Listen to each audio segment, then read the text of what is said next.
This program is made possible through the generous underwriting grants of Hatter Williams and Purdy Insurance Services of Oceanside, providing North County with complete insurance needs for more than half a century.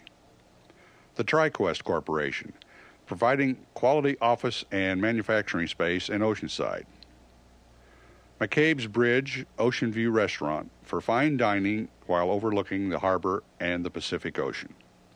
And the North County Times, serving all of North County with complete local daily news coverage and internet services.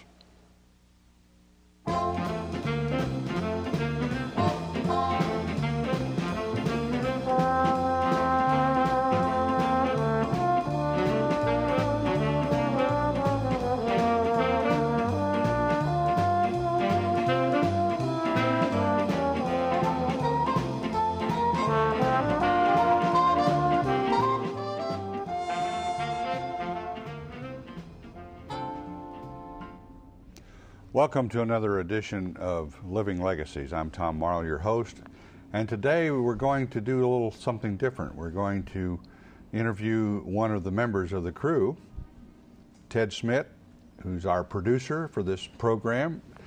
Ted is a native of Holland and has a pretty interesting story to tell. Welcome, Ted. Thanks, Tom.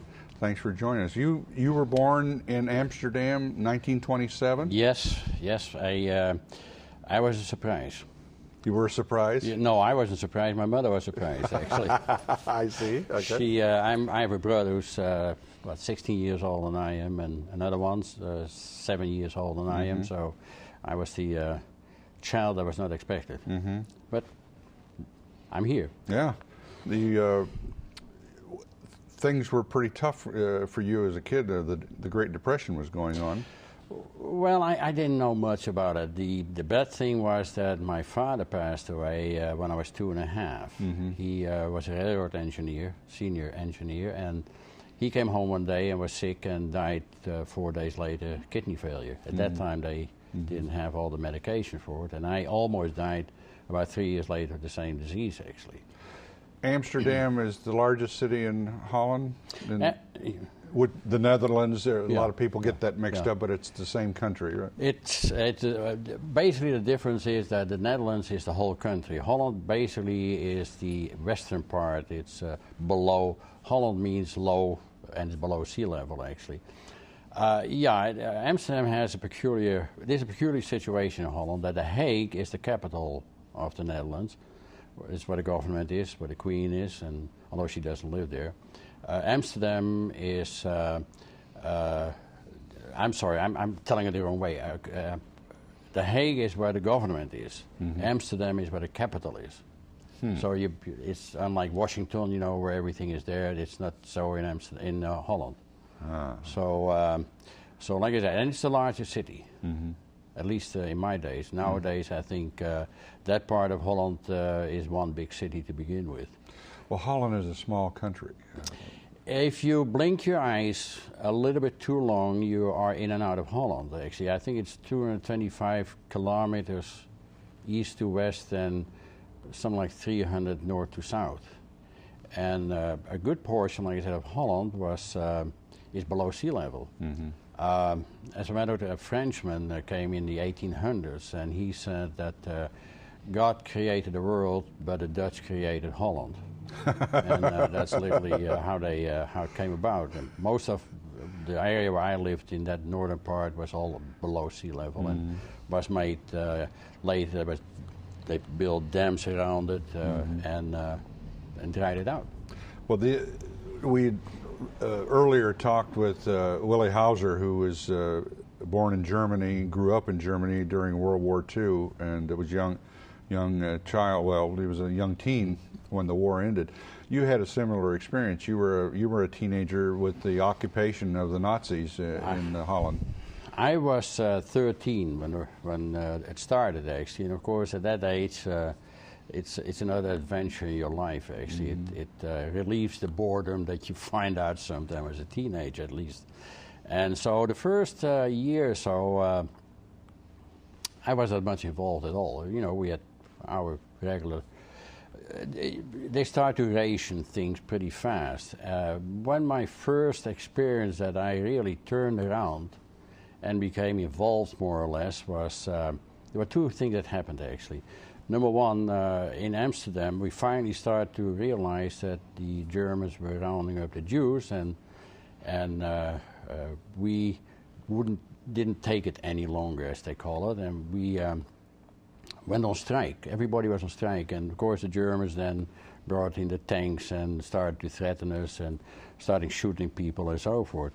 The second experience was a very tragic one. I was in the what you call the Jewish Amsterdam, at a Jewish neighborhood, and I happened to be there one afternoon, and they had closed off the whole neighborhood, and I was in there, and they started to round up the Jews. And there was a mother with a little baby.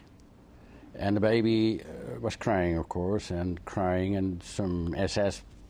Keep in mind, these was not the regular army. These were the SS's and the Gestapo and that. And the mother tried to calm down the baby, and the one guy that was standing there, he apparently got irritated or what, and he took the baby out of the arms of the mother, and slammed the head against the wall, and of course instantly killed the baby. And that brought to me the turnabout and the realization that we were really living in a terrible world. Actually, this was no longer exciting. This was This was serious business. That was no longer a teenage acceptable world. Actually, this was a terrible world we lived in. And my hatred actually became maybe not even for the Germans, but for that kind of thing. And to be perfectly honest, Tom, the people that I even hated more were the Dutch Nazis. We had Dutch Nazis like every other occupied country, actually. These were collaborators? These were collaborators. They were in the SS and in the police, and so forth. But you had very strange situations. A friend of mine, he and his mother were anti-German. They were listening to the English radio. The father and the older son, who was he was older, they were Nazis. And the mother and the youngest boy lived in the back of the house, and the father lived in the front of the house. And if you when I went to visit my friend, then I had to, slip into the back, and then they were listening to the English radio, which was really something that was... That was verboten, wasn't it? Oh, yeah, that was bad news. If they caught you, they put you in jail, actually. So, but like I said, they were very strange situations, actually. Did you participate in any underground activities? I know there's a lot of that going on. In Amsterdam, they were famous for being Nazi fighters. I tell you frankly, I have two brothers, and one was a leader of the underground in Holland, and the other one was in the underground. My job basically was, what I did was, I had a girlfriend, and her father was a vice president of a organization like Lucky and so forth, and they had made arrangements with farmers outside of Amsterdam to deliver bulk goods, beans and stuff like that, in return for milk. And I was chartered to bring the beans and pick up the milk. So about every day on the bicycle I drove about 45 miles to go around. Now the Air Force, the Allies actually, would bring weapons in through the air, and my job was to bring the weapons back to Amsterdam for the... So like I said, now the funny part is I have two brothers that, like I said, were big in the underground. I was not, but I was the only one that ended up in a jail, actually. Is that right? Well, the first time was because I was out too late on the street, actually. Past curfew. Yeah, and I was caught, and you had to they brought you to a place, and then you had to walk around, and if you didn't run fast enough, they would kick you and hit you in my case, between my legs. The second time, in 44, they rounded up every young man over 16. The only one that were not, or you could get away if you had what they call an Ausweis. A what? An Ausweis. And that meant that you were protected. You worked for an organization that was in the food business. Well, mine was false, and so they caught me and put me in the pokey. But it was toward the end of the war, and that was a scary part because at that time they indiscriminately started shooting down people. They were shooting everybody. Yeah. We lived in the western part of Holland, and we lived from September '44 until the end of the war, primarily on sugar beets and tulip bulbs. Tulip bulbs? Yes. You haven't lived until you ate tulip bulbs that were fried in some greasy stuff, actually. It sounds terrible. It was terrible, except the only thing was that if you eat tulip bulbs, they keep coming back at you about 4 or 5 times. You know, you eat them today, you keep re-eating them. It's like a cow, you know. So, but and the sugar bulbs, the sugar beets were not much better either. Yeah. And then once a week you would get a pound of black potatoes. I mean black, they were white, but they turned black. Yeah. And then you stood in line for about 5 or 6 hours to get those. So like I said, it was pretty tough. It was really a tough time. Yeah, I really think back on it. Nothing worked, by the way. There was no electricity. There was no gas. The sewers didn't work. And the way to get electricity was, and you know, it's amazing how inventive one becomes. Mm-hmm. If you were rich, I had a friend who was fairly well off. They had a bicycle with a little engine, little motor on it, and then you had to sit up for half an hour. A little generator. Yeah, a little generator, and you had to pedal the bicycle, and that's how you got electricity. My mother created, and it was standard, carbide is a kind of a substance that if you put water on it, it creates gas. And so there was a tube there, and then it was carbide and a water in the middle, and then a little piece of cotton that would drip the water on the carbide, and that's how you had your flame. Well, sometimes the cotton got saturated, too much water, and the thing blew up, and then whoever was the bravest picked it up and then brought it outside to kill the flames, of course. Well, after the war, you were old enough to join the Army. I understand you went into the Army? Yes, there was a call for volunteers for Indonesia, what was then the Dutch East Indies, actually. And my mother, well, I always had dreamt to come to 2 countries. One was the United States. I was totally taken by that, and the other one was the Dutch East Indies. Mm-hmm. So my mother said, if you want to go there, I will give you approval, but you have to join either the Navy or the Air Force. Well, the Dutch Air Force, I think, had 2 planes, and the Navy had 2 ships, and they needed me. They didn't need me. So, and my mother had said also, if you join the Marine Corps at that time in Holland, well, before the war, had a reputation like the Foreign Legion had. You know, if you killed your father, your mother, you were good for the Marine Corps. You're a pretty rough outfit. Yeah, and so my mother threatened me to kill me if I was going to join. But anyway, I landed in the Army, mm-hmm. and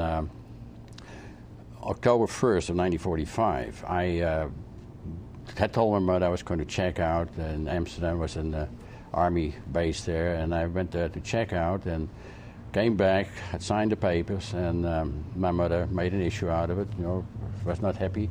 But finally, she gave in after she was persuaded by my oldest brother. Well, you must have, at that age, you must have looked real sharp in your uniform. Oh, yes. You haven't looked sharp until you have a cap that's then straight up your head. Your arms are...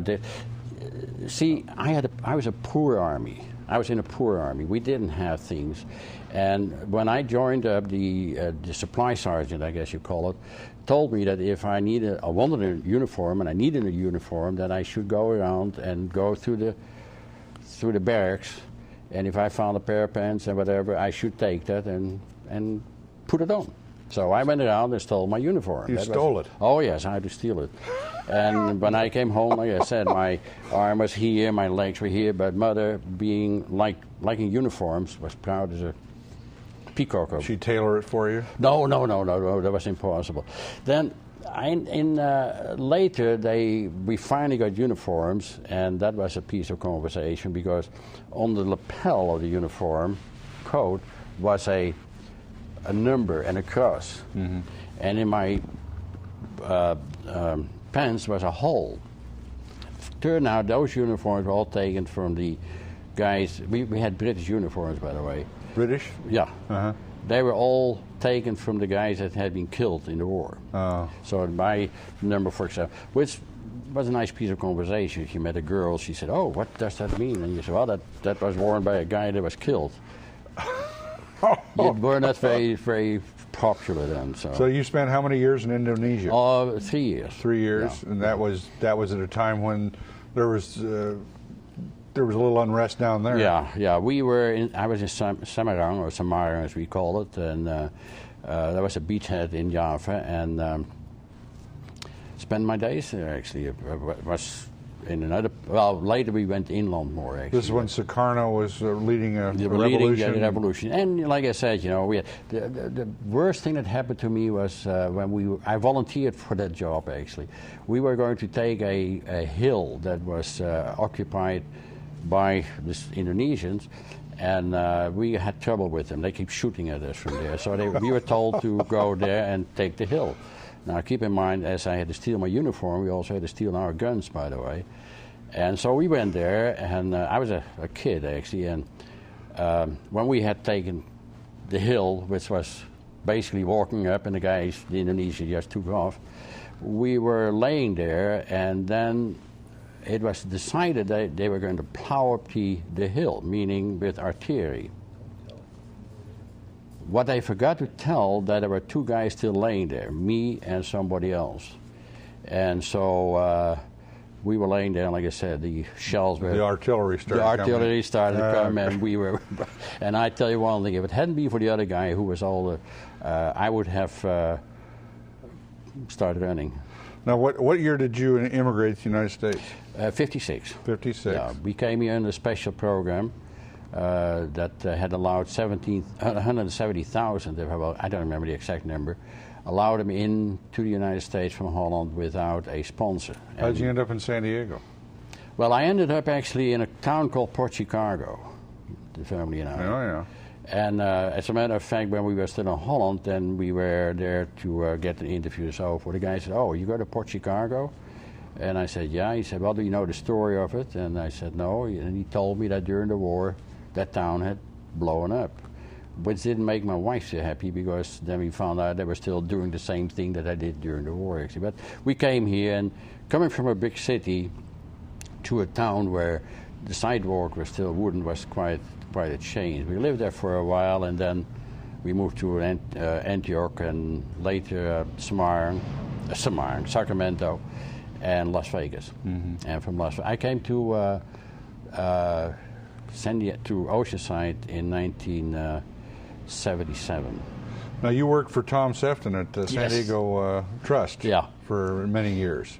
Yeah, what was your position there? I was hired to set up there, and San Diego Trust, like all banks, had a terrible problem with their forms. They had about 3,000 forms, and so I was hired to make them more efficient and redesign them and get them out. Tom Sefton was the chairman of the board. He was the president, owner, and all that. He was the head man. He was the head guy, and it was funny because in San Diego Trust, for example, you didn't have employees, you had staff members. Mm-hmm. And dare you to say employees, boy, he would get down on you so fast. When I had Jack White on the show, we talked. He was an old friend of Tom Sefton's, and who had known Hal Roach, and he was quite a character. Now, before we run out of time, I want you to tell us about you became consul for Holland. In 1987, actually, I was appointed consul. And Tom Sefton was tickled pink because you had your office right in the bank. I had my office right in the bank, and he just thought that was the best thing. He had another consul, Bert Salonen, who was the consul for Finland, and so now he had two of them, and that was really he was better than any of the other bankers. This was right down on Broadway, right? On Broadway, on corner 5th and Broadway. Yeah. So and I stayed there, and then. Well, what does a consul do? Well, it's different from one to the other. Actually, in my case, I issued passports, visas. Although I didn't issue them direct out of San Diego. We had them out of LA, but I issued them and so on. I had to take care of the Dutch people. For example, tourists from Holland, may not have known anything about San Diego, but they all knew about Tijuana, and they would go, and especially young kids, they got in trouble, which meant that I had to go to Tijuana and get them out of there and deal with the Mexican authorities, which, by the way, I never had any problems with. They were always very courteous, very helpful, and so forth. When I was asked to be the consul, they said it would be about 10 or 15% of my time. Well, it turned out it was about 75% of my time. So Sefton went along with it? Well, he didn't know about it, of course, but he thought it was great. Yeah. He always, as a matter of fact, I remember one time he was introducing me to some people, and he said, this is the ambassador. And I said, oh, jeez. Typical Tom. I said, no, I'm not the ambassador. I'm an honorary consul, which means no honorarium, but you do the same. We had the same title. No money, but you got the title. But you got the same thing as the regular consul. Well, you met the Prince Bernard? Yeah, Prince Bernard, the father of the Prince Queen. Bernard? Prince Bernard is the father of the Queen, the current Queen, Beatrix, the husband of Juliana. And he came here because a group of Dutch cardiologists came here to study the whale heart, or the whales. And he was the head of the World Wild Foundation, or something like that, WWF. And so he came with them, and he's one of the nicest person you can ever meet in your life. He's the husband of Juliana. Well, she was queen for a while. She was queen. And what, she just abdicate? She abdicated, and, because she got too old, and she abdicated in favor of Beatrix, who was the oldest daughter. You see, for years now, in Holland, there were only girls. Now they were young girls during World War II. Their mother was the queen. And they were all in England at the time. They were in England. Bernard was in England. He was flying out of England, by the way, and Juliana was in Canada. Yeah, I was going to say the Dutch Air Force. They flew with the British. Yeah, they flew with British, and there was a Dutch regiment also, by the way, that fought its way through. And like I said, he was in England, but Juliana and the daughters were all in Canada. So. Well, you were telling me that the Amsterdam guys that were in the Army, they had a bit of a reputation because all of them were former underground and didn't have a lot of discipline. No. The people from Amsterdam basically are known, especially from certain areas in Amsterdam, as not very disciplined, actually. And as a matter of fact, they were the one that went on strike during the war, actually. But I remember the captain. Captain Benselaar was his name, William Benselaar, called us together one day, and he said, guys, do me a favor. If I'm with a colonel or with a general or whoever, don't call me Bill or Wim. Call me Captain, please. Well, it took a little while to get used to that kind of a thing, No, there was, like I said, there was, we had a ragtag army. The rations we got were from England, actually, the once a week sea rations, they call them, I guess. And the cigarettes were molded, and the chocolate was molded, and the only thing that was good was your soap, the BO soap, body odor soap, I guess they call it. But like I said, for the rest, it was, when we went to Indonesia, the food there was terrible. In England, by the way, we went to England for training, which is a good thing, to train in the wintertime in England when you go to the tropics. Boy, that makes you ready for the tropics. But anyway, one of the somehow it doesn't quite correlate. No. We slept in Quonset hut, which were not heated, by the way, and we had English cooks, and they. Nobody ever accused the English of being culinary geniuses. We all spent a lot of time in the toilets, because oh God, the food was so bad. But anyway, we spent there about 7 weeks, if I well remember, and it was murder, literally speaking. But. Well, Ted, I appreciate you sharing your stories. We could keep laughing here for another hour, but as you know, this is only a 30-minute program. Producing it. We thank you very much for joining us here on Journalist Roundtable, Living Legacies. And if you've enjoyed this program, please tell our underwriters, the 4 underwriters for this program, that you did enjoy it, because they make it possible. I'm still choked up from laughing at your stories. Thank you, Ted. Thanks for joining us here on Living Legacies. This program is made possible through the generous underwriting grants of Hatter Williams and Pretty Insurance Services of Oceanside, providing North County with complete insurance needs for more than half a century. The TriQuest Corporation, providing quality office and manufacturing space in Oceanside. McCabe's Bridge Ocean View Restaurant for fine dining while overlooking the harbor and the Pacific Ocean. And the North County Times, serving all of North County with complete local daily news coverage and internet services.